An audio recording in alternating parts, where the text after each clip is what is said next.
When I went to Nashville, I got the opportunity to meet Derek Gilbert, and I had listened to his show for a while, and I was excited to meet him down in the hotel, and we went up, and I got to know him a little bit. We did an interview, and as I got to know him, I thought, man, this guy's kind of a nerd. But I wasn't disappointed. Okay, I was a little bit relieved because I thought, okay, this is a good thing. But I don't think this is, and Derek knows that I'm not insulting him.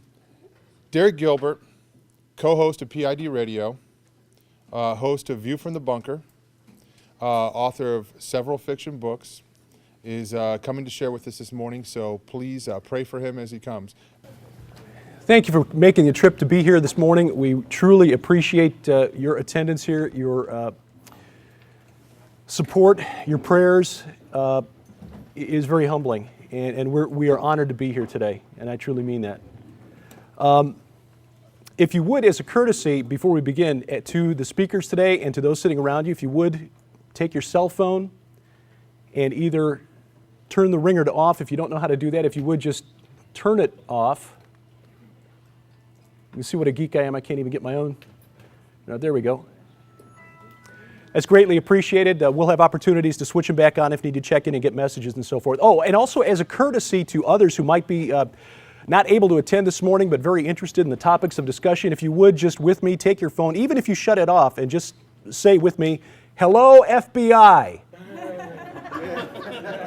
Hello, FBI. Okay, now the reason I did that will become apparent over the course of the next hour. Because you see, we here in the United States and probably most of the technologically advanced, they cannot hear. Let me use the wireless microphone this way. Okay. I'll begin again. We here in the West, the technologically advanced nations of the US, UK, Canada, etc., we live in a state of constant surveillance. Closed-circuit TV cameras follow our every moves. Drive through a red light, use an ATM, park in a downtown parking garage, even go to the Quickie Mart, buy a slushie, smile, you're on camera. We accept it as normal that our movements can be tracked through the use of our electronic devices, our cell phones, credit card purchases. In fact, isn't anyone who uses cash anymore just a little bit suspicious? You see, we are willing inmates. We are making ourselves inmates of a virtual panopticon. And I'll define that term in more depth later on. Through the technology that we take for granted, we are happily trading information and our privacy for convenience, entertainment, and security, or the illusion thereof. You see, we are weaving the ropes that the global elites want to use to hang us. So let's look at some of the strands of this rope. The United States has essentially become Spies Are Us. The Washington Post recently conducted a 2-year investigation, published the results in July of this year. Their conclusions that the top secret world that the United States government has created in response to 9/11 is so large, so vast, and so secret that nobody truly knows how much money we're spending on it, how many people it employs, how many programs exist, and how many agencies are duplicating the work of others. The investigation's other findings include that some 1,271 government organizations, 1,931 private contractors are working on programs related to counterterrorism, homeland security, and intelligence gathering in about 10,000 locations scattered across the United States. An estimated 854,000 people, about 1.5 times the population of Washington, D.C., now hold top secret security clearance.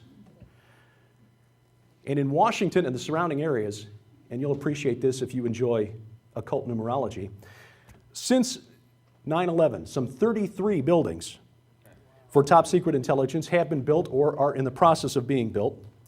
Together they occupy the equivalent of about 3 Pentagons, 22 U.S. Capitol buildings, about 17 million square feet of space altogether. One of the elements of this national security state is, of course, the National Security Agency. This is the largest collection of geeks in the Western world. There's a joke at Fort Meade, which is the headquarters of the NSA, that you can always spot the extrovert. He's the guy looking at other people's shoes. But it's not a joke. This collection of hackers and mathematicians runs the largest data collection and analysis operation in the world. For example, the Information Awareness Office. And how's that for a logo? Yeah, conspiracy theorists' worst nightmare. The Information Awareness Office was created in 1992 by DARPA, which is the Defense Advanced Research Projects Agency. The intent was to use surveillance and information technology to monitor terrorists and other threats to national security by achieving total information awareness. The idea was to use a mosaic approach to intelligence. Gather everything, and I mean everything: emails, phone calls, medical records, biometric data, facial recognition software, DNA, your fingerprints. Collect it all and then try to form a picture. Now, this is so over the top that this almost had to be a stalking horse. I mean, look at that. This is almost like a thumb in the eye of conspiracy theorists. I'm convinced that the very idea of the total information awareness concept was intended to draw out conspiracy theorists and then defund it, which Congress did in 2003. I mean, even the acronym IAO is the name of the supreme deity in the Gnostic Mass of Aleister Crowley. I mean, come on. Well, it was defunded in 2003, but never fear, we're still safe. Other projects run by NSA that do exactly the same thing are still in operation. For example, novel intelligence from massive data. There's a little chart there showing the flow of information. Not only does this have the capability to take in all of that data that the Total Information Awareness Program was intended to collect, it finds hidden relationships between these data points and even critiques the thinking and comes up with alternate hypotheses from the human analysts working for the NSA. Anyone here see the movie Eagle Eye? Yeah. Billy Bob Thornton, Shia LaBeouf, or however you pronounce that kid's name. There was a, Shia LaBeouf, thank you. There was a computer program at the heart of the national security apparatus in that film called ARIA, Autonomous Reconnaissance Intelligence Integration Analyst. And its purpose was to take all this data, analyze, and neutralize threats to national security. NIMD comes across like the precursor to ARIA. Of course, the downside in the film was that ARIA determined that the president was a threat to national security and had to be taken out, so there you go. Another program the NSA has been running since 1971, Echelon. This is a joint operation of the US, UK, Australia, and New Zealand. The United States does not officially recognize that this program exists. But the Aussies and the Kiwis have kind of spilled the beans. They've been, we're doing that. This is a picture of one of the gathering sites, intelligence gathering sites, which is estimated to intercept up to 90% of all internet traffic. It may intercept up to 3 billion communications a day, phone calls, emails, satellite transmissions, internet downloads, all looking for patterns and keywords that might indicate a threat to national security.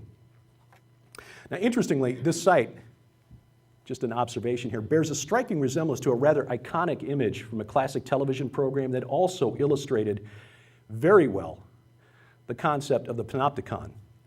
Anyone recognize that? That's Rover from the classic television program, The Prisoner, Patrick McGowan. He saw this coming in the 1960s. If you've never seen The Prisoner, find the DVDs at Netflix or wherever, watch it. The more I learn about the panopticon, the more The Prisoner makes sense. Patrick McGowan saw it coming in the mid-60s and illustrated it beautifully.